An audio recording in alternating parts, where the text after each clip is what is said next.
అందరికీ నమస్కారం అండి. ముఖ్యంగా ఈరోజు అందరి ఆశీస్సులతో, తల్లిదండ్రుల ఆశీస్సులతో, ప్రజల ఆశీస్సులతో, ముఖ్యంగా నమ్ముకున్న సంస్థ తాలూకా ఉద్యోగులందరి ఆశీస్సులతోని పుట్టినరోజు జరుపుకుంటున్న ప్రసాద్ గారికి ప్రత్యేకంగా నేను ధన్యవాదాలు, నమస్కారాలు తెలియజేసుకుంటున్నా. ముందు నమస్కారాలు తెలియజేయాలి, తర్వాతే జన్మదిన శుభాకాంక్షలు తెలియజేయాలి. ముఖ్యంగా ఈ సందర్భంగా నేను ఇక్కడికి వచ్చిన తర్వాత ఒక కళామందిర్ 16th యానివర్సరీ సంథింగ్ అంతే అనుకున్నాను, కానీ ఇక్కడికి వచ్చిన తర్వాత అనిపించింది ఒక మంచి కార్యక్రమం మిస్ అయ్యేదాన్నేమో నేను రాకుండా ఉండుంటే అనిపించింది. ఈ మంచి కార్యక్రమంలో నన్ను కూడా పాల్పంచుకునే అవకాశం కలగజేసినందుకు ప్రత్యేకంగా మీకు, దగ్గరుండి పిలిచిన మా కళ్యాణ్ గారికి, వెనకాతల మా పెద్దలందరికీ కూడా పేరు పేరున నేను నమస్కారాలు తెలియజేసుకోవాలి. ఇక్కడికి నాతో పాటు ముఖ్య అతిథిగా వచ్చిన తెలంగాణ మంత్రివర్యులు ప్రభాకర్ గారికి, అదేవిధంగా పెద్దలు గౌరవనీయులు మన RRR గారికి, అదేవిధంగా పెద్దలందరికీ కూడా మురళీమోహన్ గారికి, ఈరోజు సేవారత్న అవార్డు తీసుకున్న అవార్డీస్ అందరికీ కూడా, ముఖ్యంగా ఈరోజు ఈ కార్యక్రమాన్ని విజయవంతం చేసిన మీ అందరికీ కూడా మరొకసారి ధన్యవాదాలు. ఈ సందర్భంగా ప్రసాద్ గారికి ఒక విషయం చెప్పాలి. ఎందుకంటే మీ కన్న తల్లిదండ్రులకి నా పాదాభివందనం చేసుకుంటున్నా, మీ సతీమణికి నా నమస్కారాలు తెలియజేసుకుంటున్నా. ఎందుకంటే ఒక సేవ కలగాలి, ఒక సేవ చేయాలని తపన రావాలి అంటే అది పుట్టుకతో రావాలి. ఎందుకంటే ఎంతో సంపాదించినా కూడా బయటికి ఒక సేవ చేయడానికి రాని ఈ సిచ్యువేషన్స్లో ఒక కళామందిర్ ఏర్పాటు చేసుకొని సుమారుగా 3 రాష్ట్రాల్లో అనేక సంస్థలు ఏర్పాటు చేసుకొని 16 సంవత్సరాలుగా ఈ ఫౌండేషన్ మీ పుట్టినరోజు రోజు ఒక మంచి కార్యక్రమానికి శ్రీకారం చుట్టడం ఒక ఎత్తు అయితే, సుమారుగా 6,000 మంది స్టాఫ్, ఇందాకే నేను అడిగా ఎంతమంది స్టాఫ్ మొత్తం అంతా అని, 6,000 మంది స్టాఫ్ పిల్లల్ని కూడా మీరు మీ సొంత బిడ్డల్లా చదివించుకునే పరిస్థితి, వాటికి సంబంధించి అమౌంట్ ఇచ్చే పరిస్థితి, ఇవన్నీ చూస్తూ ఉంటే అందుకే చెప్పాను మీ కన్న తల్లిదండ్రులకి పాదాభివందనం.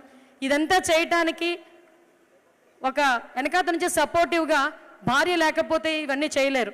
అందుకే కుటుంబంలో ఉన్న ఆవిడ భార్యమణికి కూడా, సతీమణికి కూడా ప్రత్యేకంగా నేను ధన్యవాదాలు తెలియజేసుకుంటున్నానమ్మా.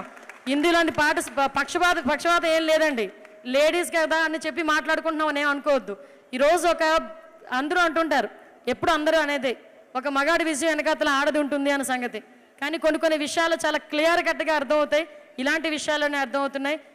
అదేవిధంగా ఈరోజు మేము ఒకటే చెప్తున్నాం, ఆంధ్రప్రదేశ్ నుంచి ఇక్కడికి వచ్చి మిమ్మల్ని అందరినీ కూడా నేను చూసిన తర్వాత ఒకటి అనుకున్నా, కీప్ లవింగ్ మోర్ అని చాలా ఎక్కువగా వస్తుంటుంది కళామందిర్లో. కీప్ లవింగ్ మోర్ అంటే నేను ఎంతవరకు శారీస్ గురించి ఏమో అనుకున్నా, కానీ ఈరోజే తెలిసింది మనుషుల గురించి, వాళ్ళ అవసరాల గురించి, వాళ్ళని ప్రేమించే విషయంలో ఈ కీప్ లవింగ్ మోర్ అన్నది కాన్సెప్ట్ తీసుకొచ్చారేమో అని నాకు అనిపించింది. ఇట్స్ చాలా గ్రేట్ థింగ్. నేను ఇందాక నుంచి చూస్తున్నా కీప్ లవింగ్ మోర్ అడ్వర్టైజ్మెంట్లో వస్తున్నాయి, సినిమా థియేటర్లో చూస్తున్నాను. నేను ఇంతవరకు కూడా స్టిల్ ఇందాక నేను అక్కడ కూర్చున్నంత వరకు కూడా చీరల గురించి, డ్రెస్సుల గురించి మాత్రమే కీప్ లవింగ్ మోర్ ఏమో అనుకున్నా. బట్ హ్యాట్స్ ఆఫ్ మీ అందరికీ కూడా.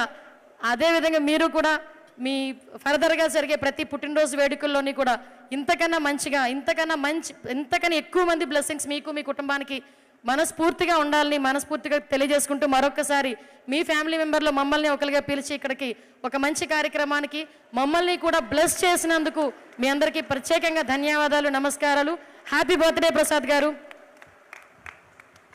ముఖ్యంగా ఝాన్సీ గారి గురించి చెప్పాలి. అనిత గారు లేలే ఏ కార్యక్రమం అయినా ఏదో ముందు మాటతో ఝాన్సీ గారు మాట ఉంటేనే కానీ ఆ కార్యక్రమానికి ముందుకు వెళ్ళట్లేదేమో. All the best and congratulations మా. నేను ఎన్నోసార్లు చెప్తూ ఉంటాను కొన్ని కార్యక్రమాలకే నేను అపియర్ అవుతాను అని. This is one such program ma'am. Thank you కళా.